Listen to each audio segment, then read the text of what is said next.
No dia 1º de junho de 2016, aconteceu a inauguração do túnel de San Gotardo, o maior túnel ferroviário do mundo.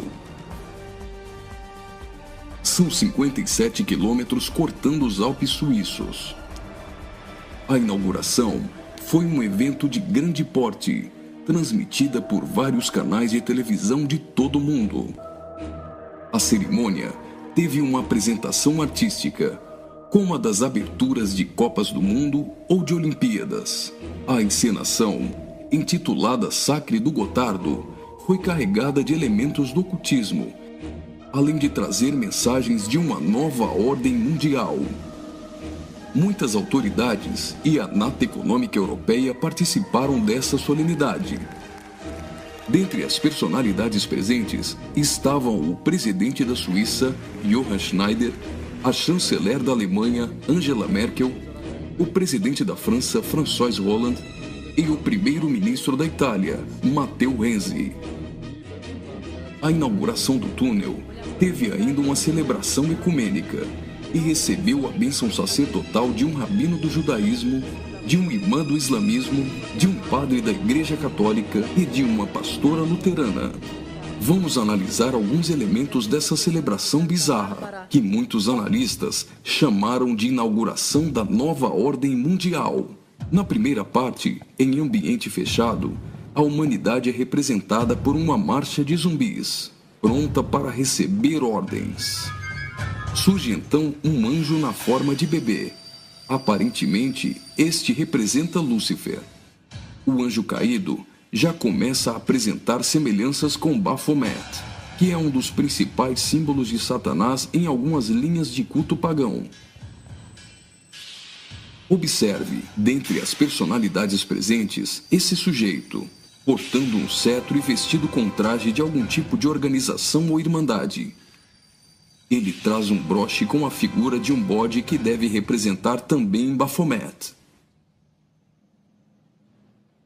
A cerimônia macabra evolui para a aparição de um homem-bode, representando um demônio-chefe. Esse demônio exerce autoridade e liderança sobre outros demônios que são liberados pelo mundo, representado aqui pela ferrovia. Por essa ferrovia, passam vários períodos da humanidade, revivendo alguns tipos de sociedades secretas e rituais pagãos dos celtas, da Grécia Antiga, do hinduísmo e principalmente do Egito Antigo. Observe ao fundo a figura do Sol, representando um dos principais objetos de adoração das culturas antigas. Sob a ordem do chefe, os demônios se lançam para cumprir sua missão na Terra. Aqui, vemos a representação de antigas sacerdotisas e místicos adoradores, todos sendo conduzidos pelo homem-bode. As sacerdotisas estão levando um cordeiro, como algo a ser oferecido em sacrifício.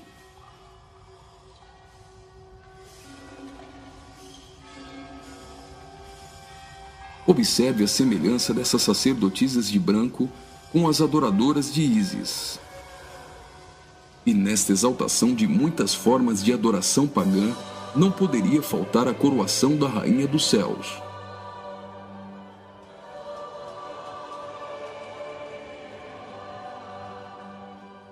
A cerimônia prossegue, agora em um ambiente externo. A parte interna exaltou a adoração pagã histórica. Na parte externa, o evento se torna uma cerimônia satânica regida pelo homem-bode. Os zumbis representam a humanidade manipulada, caminhando rumo a um futuro incerto. Os atores correm atrás de uma conquista. O túnel inaugurado literalmente furou 57 quilômetros de rochas nos Alpes suíços. Aparentemente, aqui a humanidade está tentando vencer a rocha, que pode representar Jesus.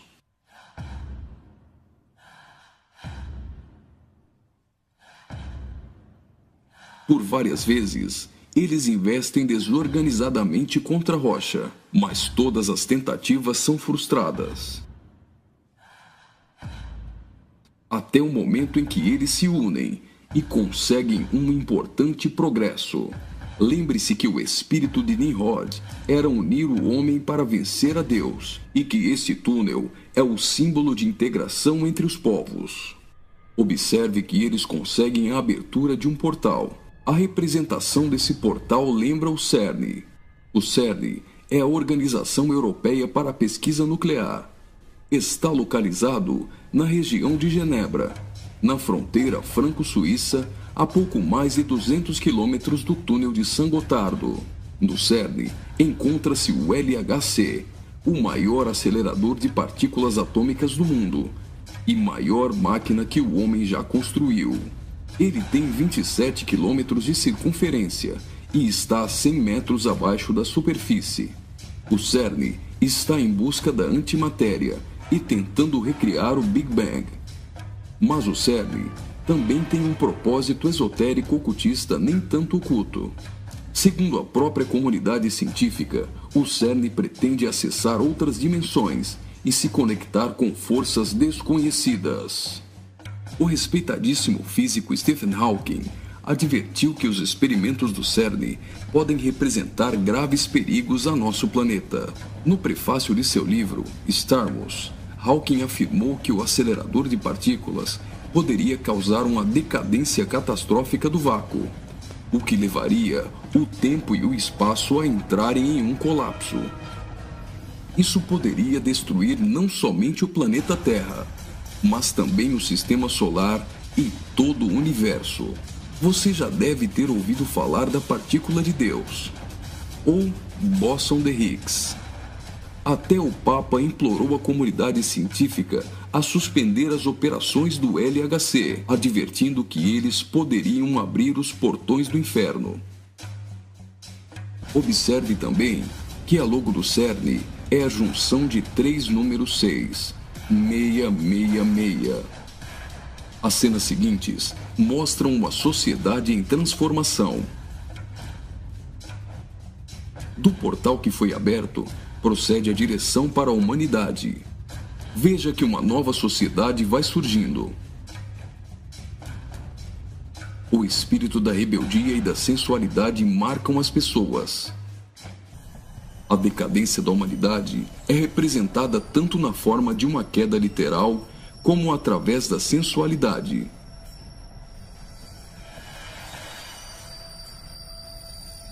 Do portal surge um corpo nu, e logo as pessoas ficam endemoniadas.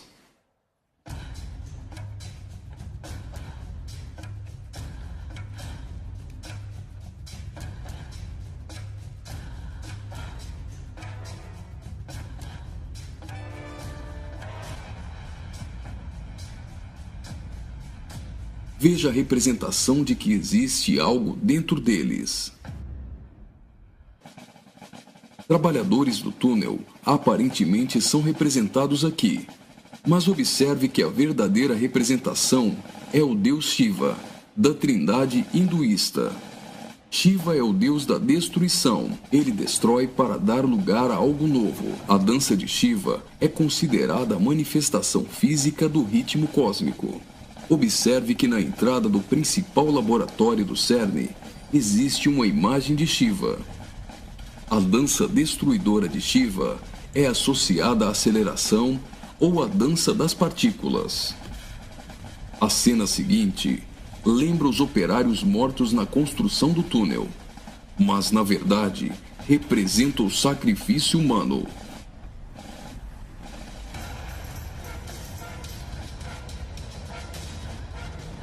Veja que os corpos são lançados para dentro do abismo.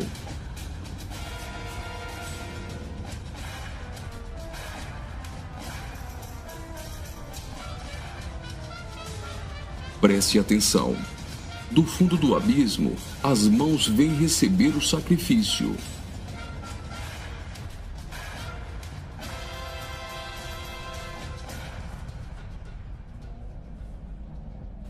A morte dos trabalhadores dá lugar a 3 almas que sobem do abismo.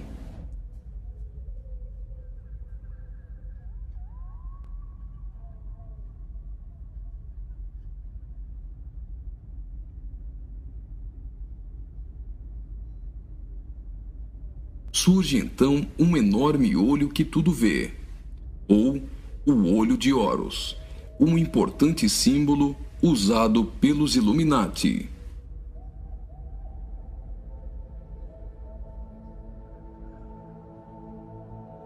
Agora, o Homem-Bode passa a ter um papel ainda mais importante na cerimônia, e as representações do livro de Apocalipse vão ficando mais evidentes.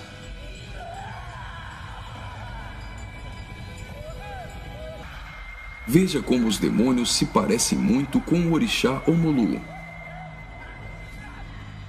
Do portal surge uma figura de um homem, misturada com a de um bode e 3 escaravelhos egípcios.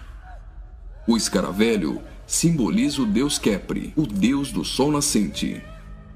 Homem e bode se fundem, representando a encarnação de Satanás e o surgimento do Anticristo. Ele não será um homem normal. Sua autoridade e poder provém do próprio Satanás. Uma personagem, aparentemente representando a deusa Ísis, surge para ungir o Homem-Bode, que é a própria besta. Como a cerimônia de coroação de um rei, a besta é ungida governante sobre todo o mundo. Observe novamente que os demônios lembram muito o orixá Omulu. Após receber o manto do espírito feminino de Ísis, a besta manifesta atitudes homossexuais. Ungido governante do mundo, a besta demonstra sua fúria contra todos e agita seus demônios.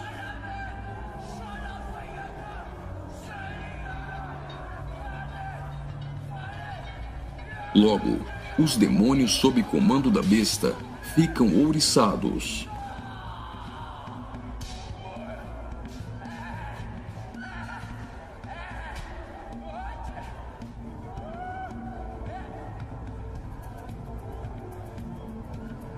Assim como está escrito em Apocalipse, a besta passa a ser adorada pelos homens e pelos demônios.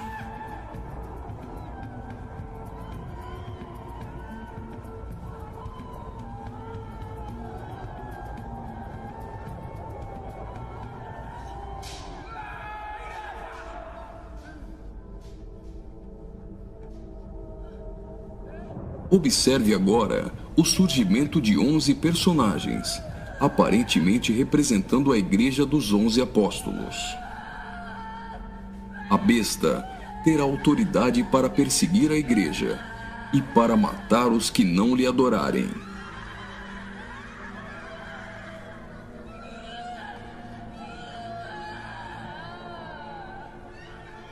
Observe que no telão a besta tem várias cabeças.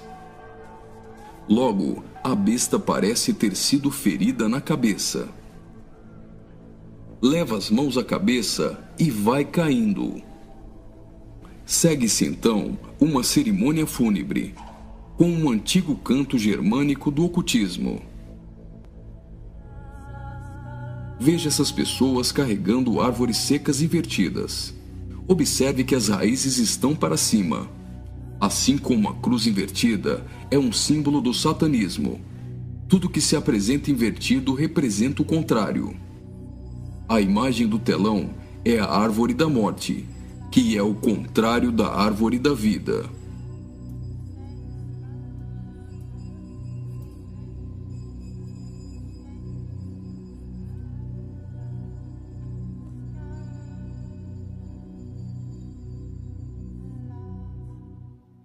A tecnologia é mostrada como um instrumento para manipular o homem. O avanço da ciência nos últimos dias foi profetizado por Daniel. Observe agora a semelhança da imagem no telão com a Pokébola do game Pokémon GO.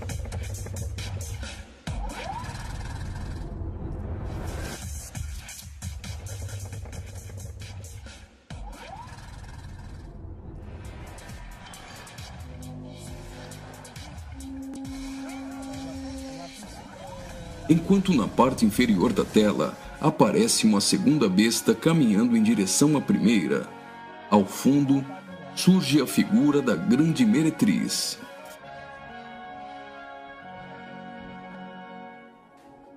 Observe que a segunda besta ressuscita a primeira.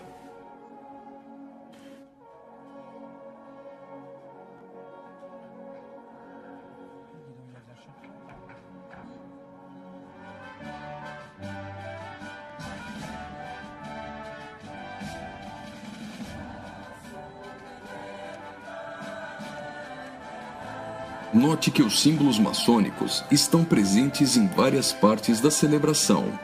Aqui, temos o olho de Horus e o compasso com um esquadro. Os 3 personagens de cabeças grandes aparentemente representam as nações da Terra, os reis da Terra e os mercadores da Terra que foram embriagados e se prostituíram com uma grande meretriz.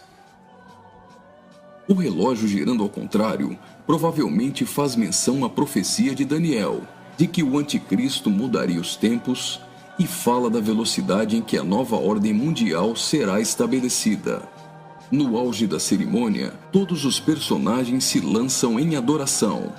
Mas afinal, o que eles estão adorando?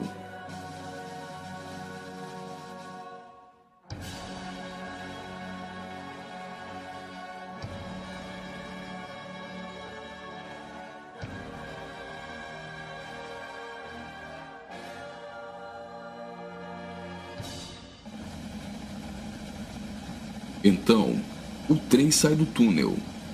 Mas certamente eles não estão adorando um trem. Eles adoram aquele a quem pensam que venceu a rocha.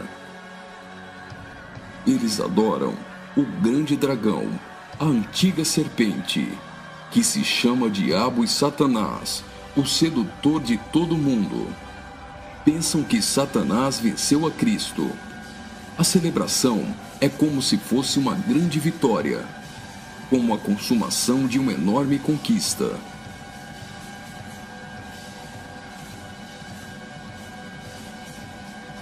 Observe mais uma vez no telão.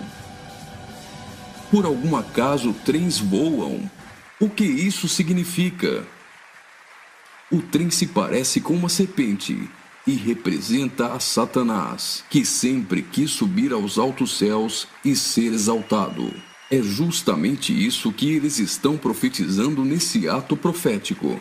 Faria muito sentido se isso fosse um encontro de bruxos e satanistas, mas numa inauguração de uma grande obra pública, com a participação dos principais signatários da Europa, realmente não faz sentido algum. Só que eles se esqueceram de ler todo o livro de Apocalipse.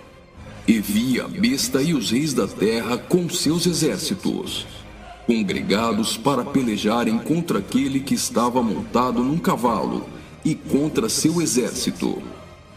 Mas a besta foi aprisionada, e com ela o falso profeta, que com sinais feitos diante dela, seduziu aqueles que receberam a marca da besta e eram os adoradores de sua imagem. Os 2 foram lançados vivos dentro do lago de fogo que arde com enxofre. Apocalipse capítulo 19, versículos 19 e 20.